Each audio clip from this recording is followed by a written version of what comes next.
নমস্কার, এখন আপনারা দেখবেন জ্যোতির রান্নাঘর। আজ আমি একটি গ্রাম্য পরিবেশে দেখাবো আপনাদেরকে এখানে কি করে পিঠে তৈরি করা হয়, তাও কাঠের জালে।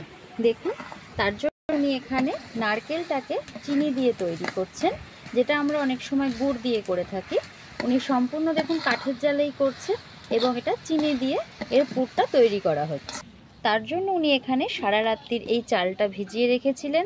ভিজিয়ে রেখে দেখুন এই রকমভাবে পুরো চালটা শিলপাটায় বেটে ঠিক একটা ব্যাটার রেডি করে নিয়েছে। উনি এই ব্যাটারটার মধ্যে এটা শুধু নুন দিয়ে রেডি করে রেখেছে। এইবার দেখুন এইখানে উনি একটা সম্পূর্ণ এটা মাটির একখানা সরা, আপনাদের ওখানে এই সরাটি কী নামে পরিচিত আমাকে কমেন্ট বক্সে জানাবেন, আমার শুনতে ভীষণ ভালো লাগে। দেখুন বসিয়ে দিয়েছে। বসিয়ে দেওয়ার পরে উনি এটি কাপড় দিয়ে মুছে নিলেন। উনি এখানে একটি দেখুন কলা গাছের যে ডানটি সেটা নিয়ে এসছেন, নিয়ে এসে এইটার সাহায্যে ওখানে নাকি তেল দিয়ে তারপরে পিঠেটা বানাবে। চলুন দেখি আমরা কি করে তৈরি করে নেয়।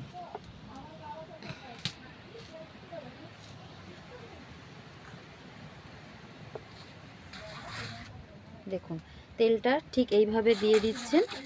আমাদের এখানে আজকে ভীষণ হাওয়া চলছে, আপনাদের ওখানে ওয়েদার কেমন অবশ্যই আমাকে জানাবেন, আমার ভীষণ ভালো লাগে শুনতে।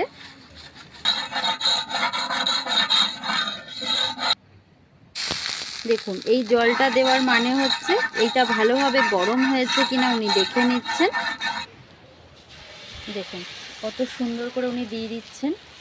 একটু উনুন থেকে নামিয়ে নিয়েছে, নিয়ে উনি করছেন।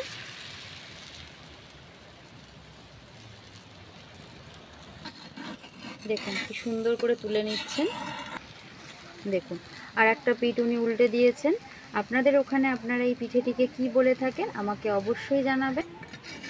আপনারা অনেকেই অনেক দূর দূর থেকে আমার ভিডিওটি দেখেন, যা আমার ভীষণ ভালো লাগে। আমাকে দয়া করে একটু লাইক, কমেন্ট অ্যান্ড সাবস্ক্রাইব করে আগে এগিয়ে যেতে সাহায্য করবেন। এবং গরমটা প্রচণ্ড পড়েছে, আশা করব আপনারা দেখুন এইভাবে করছেন। গরমটা অনেকটাই পড়েছে, আপনারা দয়া করে একটু বেশি বেশি করে জল পান করবেন এবং পারলে রোদ্দুরে একটু কম বের হবেন। আমি নিয়মিত আমার ভিডিওতে আপনাদের সকলকে এটি বলে থাকি, সবসময় যে শরবত বাইরে থেকে খেতে হবে সেরকম কথা নয়।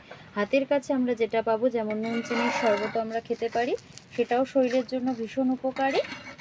দেখুন কত সুন্দর হয়ে গেল।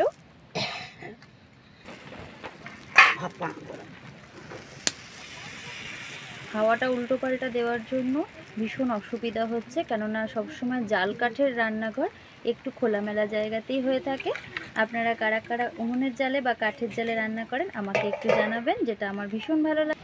দেখুন রেডি হয়ে গেছে, আমি এইভাবে করেছি।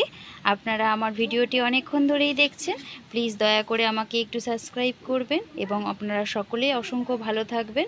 আপনাদের সকলকে আমার তরফ থেকে অসংখ্য ধন্যবাদ।